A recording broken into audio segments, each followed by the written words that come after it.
Welcome back to another Forge College Explainer. Today, we're literally putting on our overalls, grabbing our wrenches, and doing a much-needed mechanics tune-up on your Solana dApp. The goal? To drastically reduce your computational overhead. We are going to get your application running leaner, faster, and just so much more efficiently. So, in our last lesson on building deployment scripts, we successfully built and launched your vehicle. You got it out on the road, which is absolutely fantastic. But, well, if we take a moment to really look under the hood right now, there's a pretty good chance it's running like a heavy, inefficient gas guzzler. You might be seeing unnecessarily high compute units or maybe some really sluggish latency. If you've ever wondered why your data flow feels a bit bogged down, you are in exactly the right place. Okay, here's our tune-up roadmap for today. We'll diagnose the need for optimization, master transaction batching, tighten up account reuse and layouts, speed up parallel reads, measure our success, and finally, prep your next steps. Let's dive in. Section 1. The need for optimization. Let's translate those metrics into action. Now, the entire goal of this module is optimizing data flow. But as any good engineer knows, measurement without mitigation leaves performance completely untuned. The very first thing we need to do is identify the hot path. You'll want to open your baseline benchmark JSON file, the one from your previous testing, and basically go hunting. You're looking for the specific paths that are eating up the most compute units and causing the largest P95 latency. Usually this means flows that perform way too many small instructions or flows that fetch a massive number of accounts sequentially. Once you find that bottleneck, you know exactly where to apply our upgrades. Section 2. Mastering transaction batching.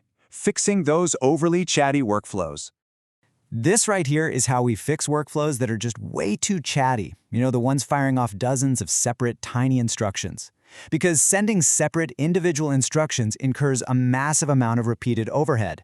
Every single time you send a transaction, you're paying a computational tax for signature verification and network processing. It's literally like paying a separate toll for every single passenger in a car, rather than just paying once for the whole vehicle. Transaction batching elegantly combines those related instructions into one single transaction. Think about it like running errands. Doing them one by one, driving all the way home between the grocery store, the bank, and the post office completely wastes your time and gas. Now, compare that to a single grouped trip. You map out your route, hit all the stops in one go, and then return home. That is exactly what a single batch transaction does for your dApp. It saves processing fuel and network time. Implementing this is beautifully straightforward. Over in your client loop, instead of firing off transactions sequentially, you just follow 3 simple steps. First, collect your individual, non-conflicting instruction objects. Second, call your batching function, something like buildBatchTX, to aggregate them for that logical group. And third, send that single grouped transaction. Boom! One signature, one bank processing pass, massive savings. Section 3. Account reuse and layouts. Let's talk about storing data efficiently. How you store and access your data on-chain is a huge factor in your dApp's overall performance. We really need to look at account layout tightening. What this means is going into your program and refactoring your structs. If you're currently using optional fields or nested dynamic vectors, the program deserializer is being forced to do a lot of heavy lifting and memory allocation. By swapping those out for fixed size arrays and explicit offsets, the deserializer does way less work. And less work, of course, means fewer compute units consumed. Imagine creating short-lived, transient PDA accounts for every little item. It's honestly like having thousands of scattered sticky notes all over your desk. The runtime has to painstakingly track every single one. Instead, you want to consolidate those logical items into one unified account with an internal index table. Think of it like a beautifully organized filing cabinet. You decrease the total number of accounts the runtime has to track, which significantly lowers your memory and storage access costs. To get tactical here, this is your checklist for tightening your layouts. First, replace dynamic vector metadata with a fixed size, like an array of 256 bytes. Next, use manual unpacking to avoid repeated, layered deserialization costs. Then, make sure you read your slices at known explicit byte offsets. And finally, like we just talked about, consolidate items with an internal index.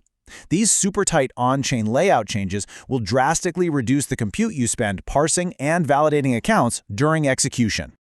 Section 4. Speeding up parallel reads. Let's fetch that data faster. So we've tuned the transactions, and we've organized the accounts. Now we need to optimize how we actually pull that data out. Sequential fetching, asking the RPC node for account A, waiting, then asking for account B, waiting, is a massive, painful bottleneck. It completely inflates your elapsed wall clock time. Parallel reads fix this by fetching many read-only accounts simultaneously using bounded concurrency. Sequential fetching is like sending one person to walk down every single grocery aisle, grabbing one item at a time. Exhausting, right? Parallel reads, on the other hand, act like a team of clones. You send them all into the store at the exact same time, they grab all the groceries simultaneously, and they meet you at the checkout. You minimize that agonizing waiting time on network round trips. On the client side, the pattern is incredibly simple. Step 1, gather all the public keys for the accounts you need. Step 2, call get multiple accounts, or issue rate-limited concurrent RPC requests. And a quick tip here, you definitely want bounded concurrency so you don't completely overwhelm the node. Step 3, parse those returned account blobs locally on your client. You should really only be sending transactions to the network when you actually need to mutate state. Section 5. Measuring your success. Let's prove this tune-up actually worked. We've applied the upgrades. The engine is fully rebuilt. But we don't just guess that it's better, we measure it. By running our benchmark comparison script on the exact same dataset, we can see some pretty massive concrete improvements. Look at this, our average compute units dropped from 12,000 all the way down to 7,800. That's a 35% reduction. Our P95 latency improved by 26%. And because of our batching, the total number of transactions sent plummeted by 60%. This right here is what a successful optimization looks like mathematically. Now, a quick warning here. While you run these optimized benchmarks to see these massive drops in compute, you absolutely must ensure your functional unit and integration tests remain totally green. Your goal is strictly lower compute with identical functional outcomes. We want the car to be faster, for sure, but we definitely don't want the wheels falling off when we take a corner. Section 6. Next steps. How to unlock even more gains. For your immediate next steps, you need to test the boundaries. Run controlled experiments to find your optimal batch size limits, because eventually you are going to hit Solana's transaction size constraints, and you need to know exactly where those diminishing returns start. Make sure you meticulously note your layout changes so you can plan safe production migrations. Save all these benchmarking outputs to a named branch so you don't lose this golden baseline. And get ready, because next we're going to dive into granular, per-field data access tuning. Your DApp is officially tuned up and ready to race. But honestly, the optimization journey never really ends. What silent compute guzzlers are hiding in your codebase right now, just waiting to be batched and parallelized?